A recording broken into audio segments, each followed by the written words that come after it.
that forum. And that was on a Tuesday. No, on a Friday. And then on a Tuesday, the office called me to say, yeah, we're organizing for you to travel. I said, no, I'll go there on Friday and come back the same day. His office? Yeah, called me on Tuesday.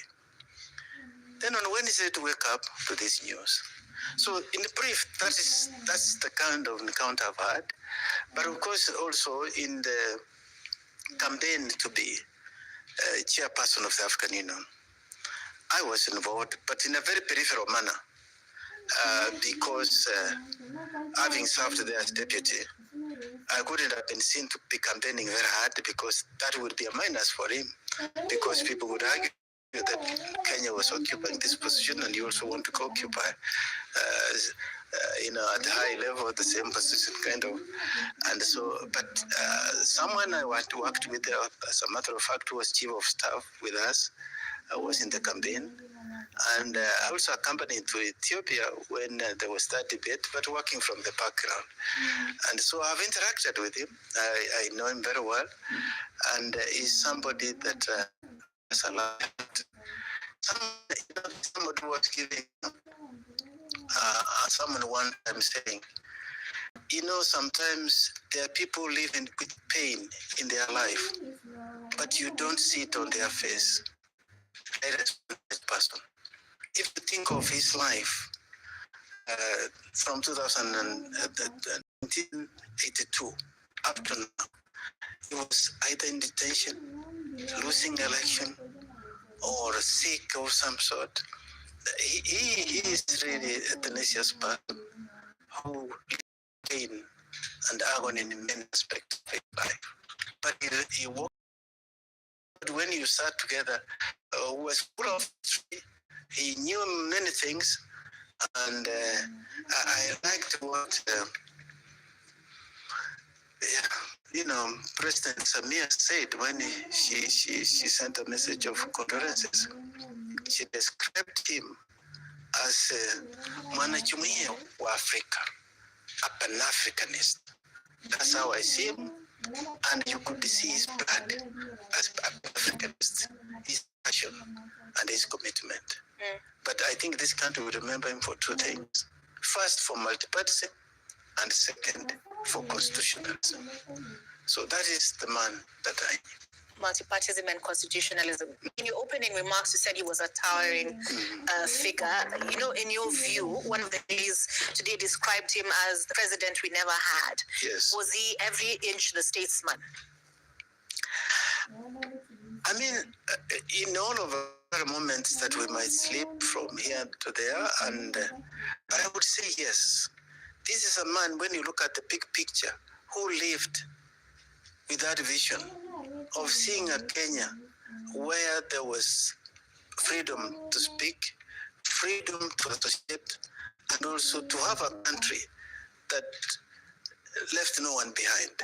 That philosophy, how you would be able to develop an economy that did not leave anybody behind.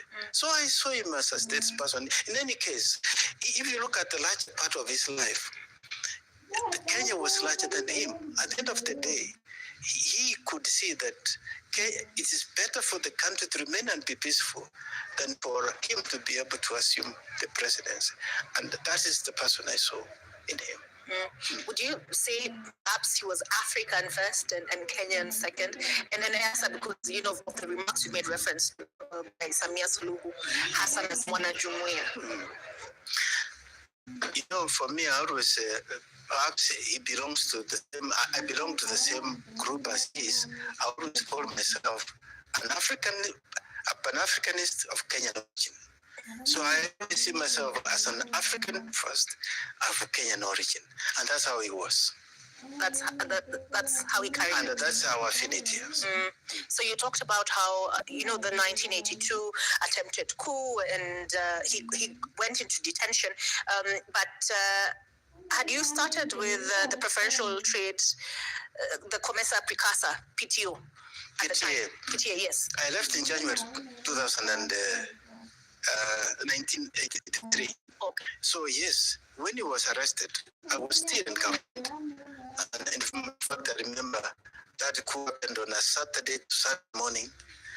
And immediately we learned that he had been arrested because we had been working together. So we got to know what had happened. Yes, so I was. So at the time you were at the Ministry of Industrialization? Yes, I was in the ministry. And he was heading KEBS? He was a deputy.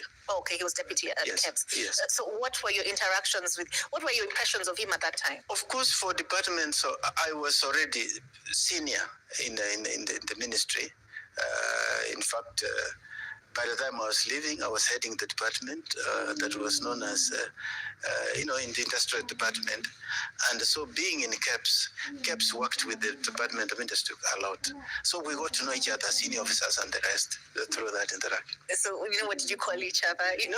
I mean, we didn't know each other. Let me not be seen to be saying that we are friends or something of that nature. I knew him. And perhaps he may not even have known me that much. All right. So on your screens, we are seeing a little bit of a scuffle between the security forces and members of the public trying to make their way to view the body of Raila Odinga. So those are the pictures on your screen. But earlier we saw the viewing in Bondo. His body moved from Mamboleo, Kisumu to Bondo, and earlier we saw his family, Ida Odinga. We saw Junior, and who placed a hat and a fly whisk, into the casket. During the funeral service yesterday, he did make the famous cry, the Joey that his father used to in respect of those who went before him. But we see the security agencies trying to control those who are trying to access the viewing area there. So those are the pictures that are currently on your screen coming out of the Opoda farm in Bondo. Aside from the family which viewed the body there in Bondo, we also saw various political leaders, including the Siaya governor. We saw his Homa Bay counterpart, Gladys Wanga. We saw at least 2 cabinet secretaries, including John Buddy and Opio Wandai. So they preceded now the public viewing in Bondo. So those are the pictures on your screen, trying to contain the situation. Earlier, Ida Odinga also addressed mourners, asking that Raila Odinga be celebrated in peace, and then she called for an orderly affair, saying she has attended various funeral ceremonies on the continent of eminent persons, and they were conducted in a dignified manner, and her prayer was that the same would be accorded to Raila Odinga. I see there an appeal that the police handle with a little more care, those members of the public looking to the body of Raila Odinga. Would you, and for those who are joining us, we are joined in studio by Ambassador Erastus Mwencha, who was COMESA Secretary General.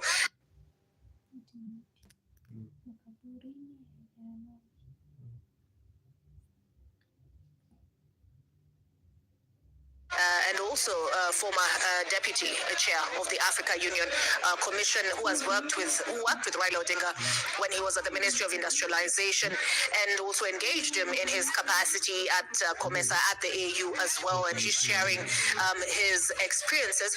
Would you equal, given the outpouring that we were talking about, you mentioned Samia Suluhu Hassan, but a lot of world leaders have sent their condolences or sent representatives, to pass on their messages of condolence. In fact, Ida Odinga talked about receiving a lot of these sorts of messages. So would you equate him to, there are those who are saying he was sort of East Africa's a Mandela figure, let me put it that way? I would say so, because he is a man who was able to make peace with those that he contested with and lost. You would expect him to have a bitterness, resentment, but he was able to overcome all those challenges and be able to sit on the table. I mean, look at the disagreement that was there in 2008. to the, with President Mike Kibaki. Who would have even imagined that he would have really been able to shake hands and work with him in the same cabinet? It is. Remember also, Olive, that President Daniel Arap Moi, he was detained under his regime, and where he stayed almost 9 years, almost 8 years. And one time, even his mother died. He was not even able to bury her, but he was able to forgive him. And you could see by the time, Moi was dying, there was no bitterness between the two. And equally, even with Peter, election campaign that was there with him and our president, at the end of the day, he was able to shake hands and remember what he did last year in the midst of very serious, protest by Gen Zs. So yes, you could say. And the reason why I would report that, I can't think of any leader in East Africa that has lived that kind of life, unless, you can remind me. But you could even imagine like Mandela, who spent 27 years in prison. When he came out, he even looked for the jailer, and he was able to make peace with those that he suffered. This is the equivalent of Mandela in many ways, as you tried to mention. We were, yesterday we were listening to some of the remarks that were made at the funeral service, and some of what the former president Uhuru Kenyatta said was this gentleman will be remembered for his contribution to respect for human rights, justice, and many have said devolution. They've credited him with that. Was he, in your experience with him, what you would define as a visionary leader? He was clear about where he wanted to see the continent go. Raila is one person who knew where Kenya had come from, and he was very good in history, by the way. I do remember, if you go back to 1963, when OAU was being established, Kenya was 6 days behind being one of the founders, because Kenya was not free at that time. Kenya gained their independence on 1st June 1963, and the OAU was created 25th May 1963. But his father, Jaramogi, attended on behalf of President Kenyatta, and there was a time when the founders and their families were gathered in Ethiopia. You would see the family of Kwame Nkrumah and him. You belong to that class. So he's a person who was very clear in history, and not only the history of Kenya, but also history of Africa very well. He took time, but he also understood the dynamics of today. He knew, and you've seen him, people that he surrounds himself with. They are not necessarily people that come from his tribe or anything. He's a Kenyan. He knows and he associates himself with many Kenyans. In fact, hardly, you remember even in Nairobi, he was the only last person who was able to come from a rural area and contest and win an election in Nairobi, when other people were finding it very difficult to do that. Only Kibaki tried that one time. Kibaki had run away to Othaya, and even Tom Mboya was starting to find it very difficult in Nairobi. But he managed to unseat Richard Leakey. Yes, that's right. Yeah. And yes, and going forward, if you listen to him when he was the High Representative of Infrastructure, I interacted with him in that capacity quite a bit too. He was very clear how Africa would develop, how Africa should be able to overcome. He knew the pattern of what colonialism had done and how Africa would overcome it, and the role of infrastructure and the future. So yes, you would call him very much of a visionary. It was interesting listening to a lot of the speeches he gave, and he always made reference to history, like how we got where we are, even when he was trying to convince the AU summit to vote him as the AUC chair, and a lot of his speech, was taking people back to where we've come from. that appreciation of where we've come from as a people, as a continent, how much of that do you think shaped his decision making or influenced his decisions? You know, we are also partly made of history.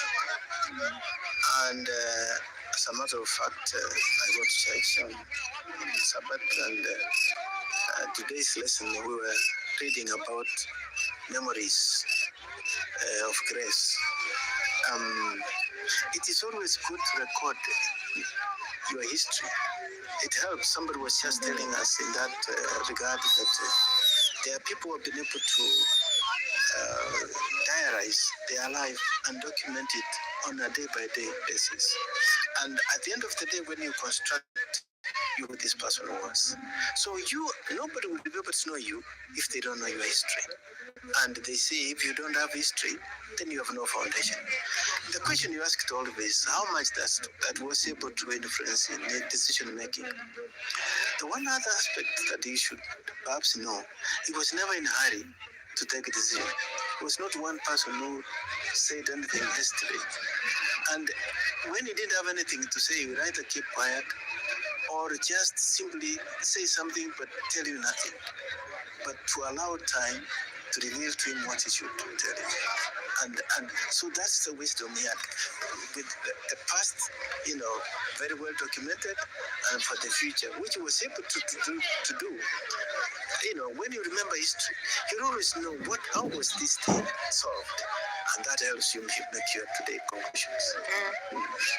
When we're looking at the tributes that are pouring in, yes, from the continent, from the globe, and you hear Narendra Modi say, call him my friend, Cyril Ramaphosa, my friend, and how much of an impact on the global stage would you say he's had?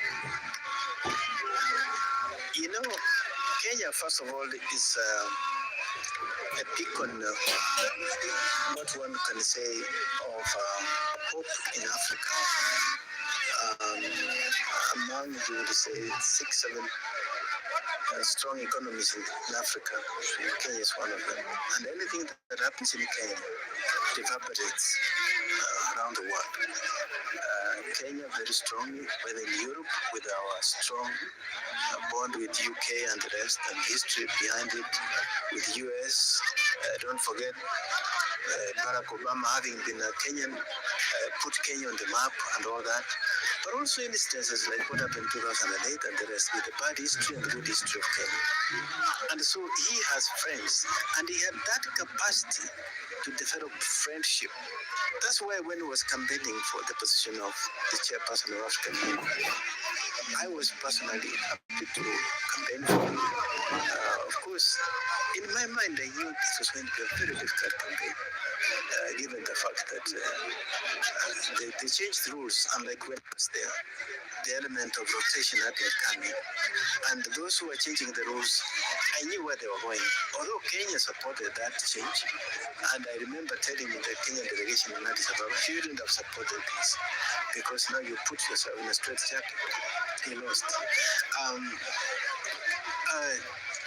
But back to your question, African leaders, given the stage of Kenya as a country, and the events that have taken place in Kenya, and the position that Kenya occupies in Africa, yes, he knew many people and interacted with ease. And particularly, he also supported quite a number in the liberation struggle. I remember, for instance, if you go to Zambia, all these opposition leaders used sometimes to meet in their common endeavor to win elections. So he has associated some of those who have become heads of state in their countries. So he has friends around he had friends around the continent. All right, so we'll pick that up. But first, I want to catch up with Sam Gituku, who is in Bondo, in fact, at the Opoda farm. The images you're seeing on your screen are those of the public viewing Raila Odinga's body. And so, Sam, perhaps you can paint us a picture of what the mood is like where you are?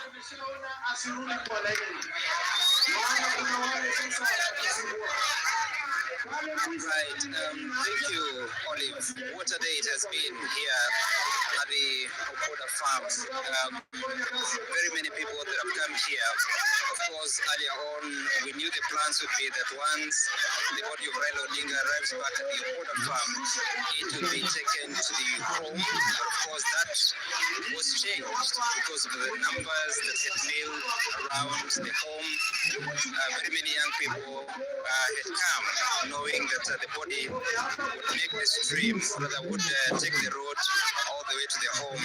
But that was not possible because of the numbers.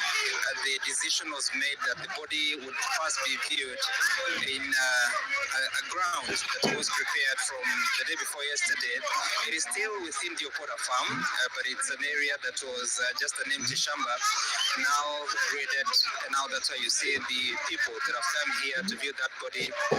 And this one is earlier on, you may have seen the images of the family,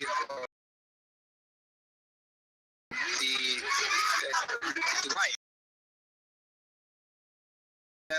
They were here. The leaders accompanied them. Have a prayer for the body, and thereafter they went back to where because you may not have been able to see this Olive. As they were coming back, the numbers that were still outside the compound receiving announcements from the people that are there. Ruth Odinga was speaking to them and appealing to them to come and view the body from this side.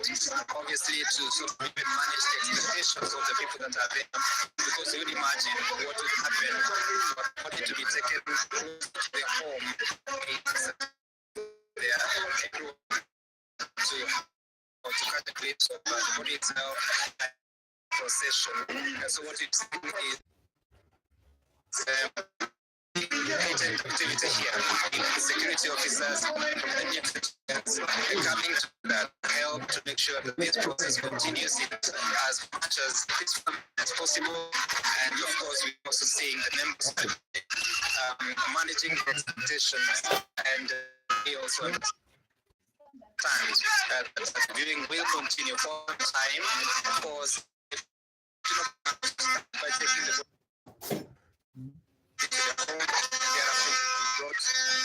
the grounds that you find here, but that has been altered a little bit, but we're expecting that once the viewing concludes here, the grounds that you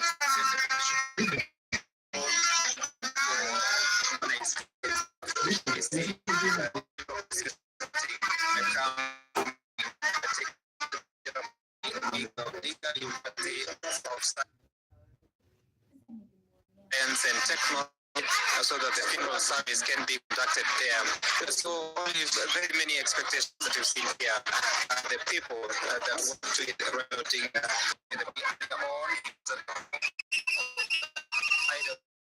he was there.